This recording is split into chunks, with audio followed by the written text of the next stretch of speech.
Councillor Jodi Dunne, you're defending the ward of Bush Fair, but you've only been the council for 4 months, so can you give us a little overview of how the last 4 months have been? Well, really the last few months have been about getting to grips with the council, with the minutiae of the council and the mechanics of that. I find it quite fascinating, and I think it's a real honour to do that and to represent this ward. I'm really interested in the kind of, like I say, the mechanics of the council, which add up to the building blocks of what we do as a council and the decisions that we make. So sitting on committees and being in group meetings and being in cabinet also, and also with the full council. It's been a learning curve for me, but I think I'm getting to grips with it and it's becoming more familiar. Because even though we're out and about in Warley Hook, Little Pinchons area, and I think I said there's the Bob Davis, who I interviewed, who's chair of scrutiny. It's actually, as you said, there's the mechanics of stuff that gets done on wet evenings over and there, and you've come to appreciate that. Yeah, I think so. Yeah. I've heard people say that it can be quite stuffy, but I think this is kind of the perception that we need to change in Harlow of councillors that are being away in rooms, not rooms making decisions that affect all of us. So I think it is actually incumbent on councillors like myself, and some of the councillors that were elected last year in by-elections and some that will hopefully be elected this year, to get out and kind of change that. And coming out canvassing like this and meeting people, I think, is also the power of in that direction, because if people meet you, then it kind of demystifies the whole council thing. For me, for years I thought the same thing, so I want it changed for myself. So what made you get involved in local politics? Were you always interested in politics and then just take this next obvious step up? Yeah, I think so. Yeah, it was the next next step that I wanted to make, because I have a deep affection for the town. I lived here since my parents come here when I was about 18 months old, and I just love the scenery and the people of the town. So I kind of wanted to make a difference that way, and getting into the council level, I think, was the best way of doing it, and getting to know what goes on, really. And even in the 4 months, and even going door to door as we are here on a Saturday afternoon, any particular issues coming up? Maybe I should ask you, because you're the third interview today, and I haven't mentioned Brexit. Has anybody mentioned Brexit on the door? You do get Brexit mentioned on the door, you do. But mostly because we are doing sort of like a selection of voters, it would be ex-Tory voters, I think, that are slightly, or present Tory voters that are more kind of angry about that, about the way the government is handling that.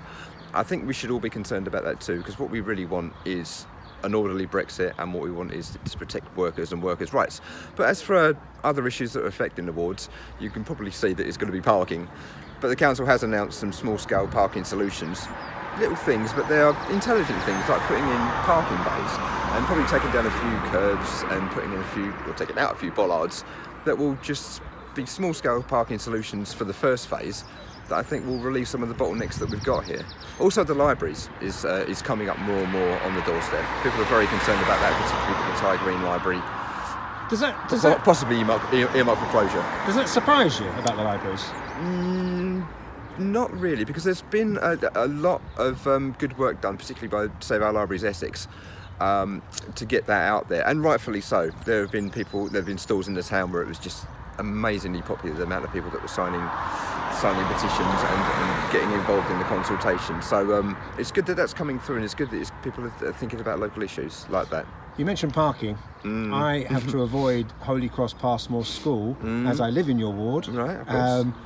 At that time, could you ever see, I'm just throwing this out at you, maybe trying to have a parking ban on Tracy's Road during school time, or do you think that's probably too ambitious? I think it's something worth looking at. That's what I was saying, the first phase of this parking will be quick and easy, if you like, with the drop curbs and the bollards being taken out and the lines being put in.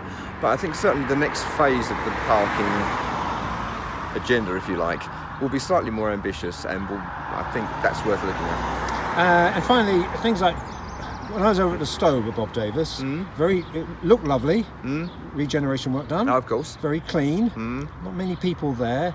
Bush Fair, now you've been to meetings with the traders, What's the vibe from the traders?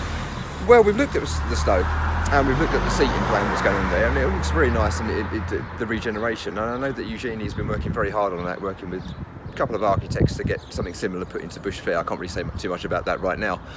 But I know that we've had an increase in CCTV coverage of the Bush Fair area, and also big signs that we've put up to inform people of that. And the vibe we're getting from the traders is that there's been a reduction in antisocial behaviour. We're not quite there yet. It could spike again yet. So it's good to keep a sharp eye on that. But that's the kind of the vibe that we're getting, is that is coming down.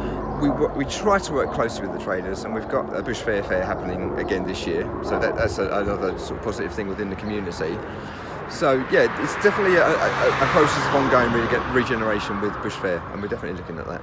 And finally, Tories are creeping up in that by-election. 80 votes, so absolutely, yeah. Can you win? I think so. I'm confident that we can do. I'm confident the council's programme of, like you say, regeneration, but also other things like HTS, bringing the money would have gone into shareholders' pockets back into the town, for the town.